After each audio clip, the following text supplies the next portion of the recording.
Welcome to our show. Today, we're going to talk to Voice of America's White House Bureau Chief, Patsy Widakuswara. She's joining me on Skype from White House. Welcome to our show, Patsy. How are you doing? I'm well, thank you, Ahsan. Pleasure to be with you. We know that the war in Ukraine is raging on, and it is expanding, apparently.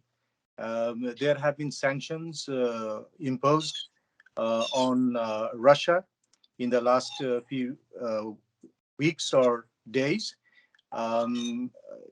US and European allies both imposed strict sanctions so far, and more to come. What do we know about it? Well, Ahsan, it's really helpful to look at the US and European response in two ways, right? Number one, what are the things that they're doing to support Ukraine? And number two, what are the things that they're doing to isolate Russia? You mentioned sanctions. So sanctions is just a part of it. Other parts of it that's been imposed by the US and European allies is, of course, export control measures, as well as the move that's been announced just on Friday by President Joe Biden from the White House, which is to revoke the most favored nation status of Russia at the WTO, at the World Trade Organization. So what this essentially means is that there will be higher tariffs for Russian goods, both coming in into the US as well as European allies. Now, those are the things that financially the West has done to isolate or to punish Vladimir Putin.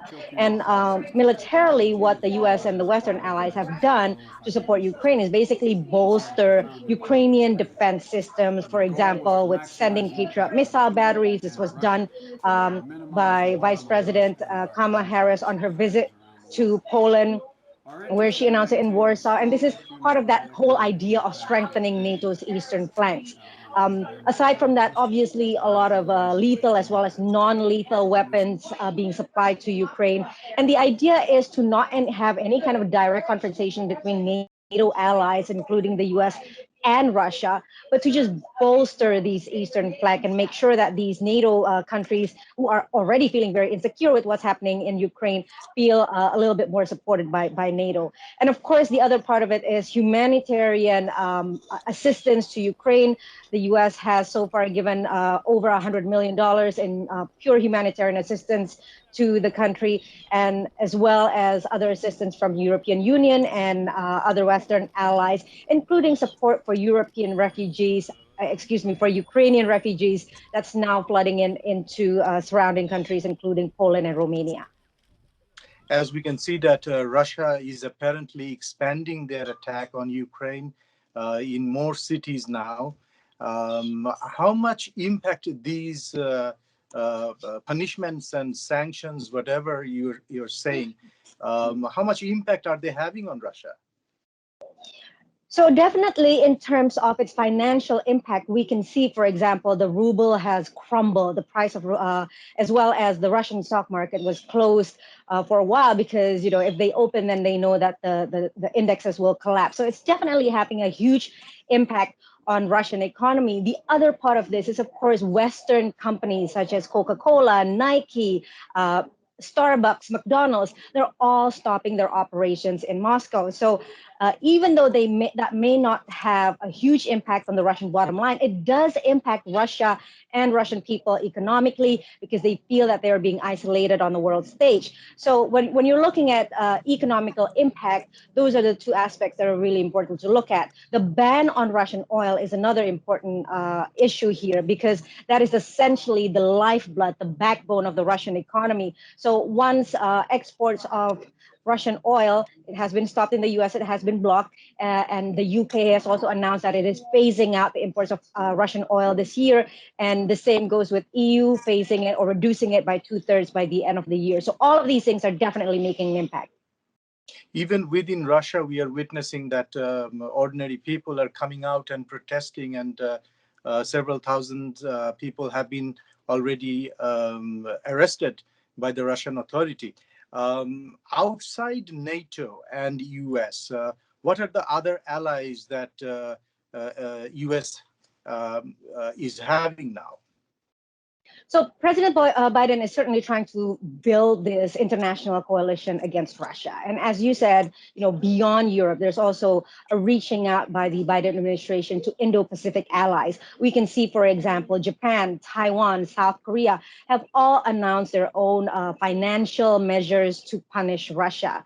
And other countries who may not be doing the same thing, for example, the group of Southeast Asian nations or ASEAN, they've announced a condemnation. They've announced a statement, even though they're not taking any kind of particular punitive measures against Russia.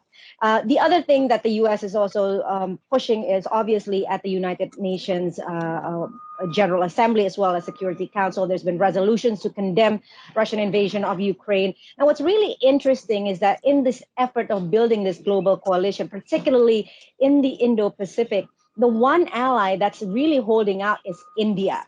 So India has been abstaining both in terms of the UN Security Council resolution as well as the UN General Assembly resolution, and essentially saying that, yeah, we cannot condemn Russia's invasion because we are so heavily dependent on Russian military hardware. And so this is important for India to be able to have this military relationship with Russia, particularly in the sense that it feels threatened by China, it feels threatened by its neighbor Pakistan, and if Indian military defense relationship with Russia were to stop tomorrow, it's really will take a big hit on its military. So those are some of the examples of how the Biden administration is trying to reach out in the region beyond Europe in terms of trying to isolate Vladimir Putin.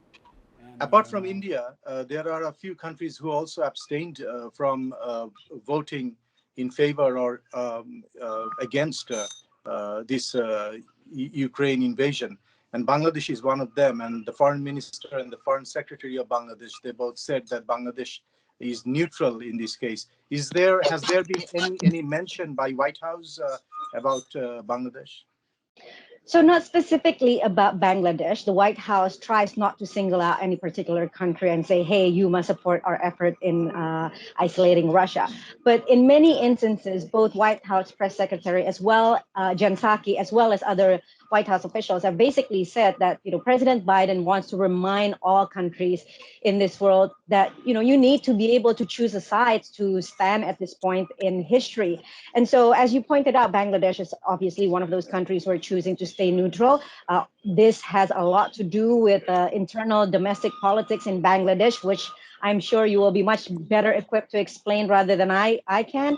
But so this is essentially another layer of this conflict is that many countries in the region, both in South Asia as well as Indo-Pacific, do have relationships with Russia, whether it's military, whether it's economic. So they also must play this delicate balance between world powers, between great powers, to ensure that their interest will not be subjugated by this competition between Russia and the West. So these are certainly factors that play into the calculations of each country when they're trying to make a stand or when they're facing Western pressure to punish Russia. Lastly and briefly, how has this whole crisis in Ukraine affected President Joe Biden politically? So it's very common when there is an external conflict that the American people, American public, as well as lawmakers rally behind the president. I mean, this is, what pollsters call the rally around the flag effect. So we see this in numerous public opinion polls. There is support, for example, for President Biden's policies towards Russia and Ukraine. There is support for punishing Russia with sanctions as well as banning Russian oil imports, even though this really hits the American people economically out of their pocketbooks. As you know, when we go to the gas stations, we have to pay a lot more for gas. In some places in the country, even more than a third or even more than 30% compared to last year. So these are the kinds of sacrifices that President Biden has asked of the American people. He is saying that, in order to stand up for democracy, we have to make our own sacrifices. And even though we are not sending American troops directly to Ukraine, but these kinds of economic impact, economic sacrifice is something that the president is asking of the American people. Thank you so much, Patsy, for your time today. My pleasure. I was talking to Patsy Widakuswara, Voice of America's White House bureau chief. And let's go back to the studio in Dhaka.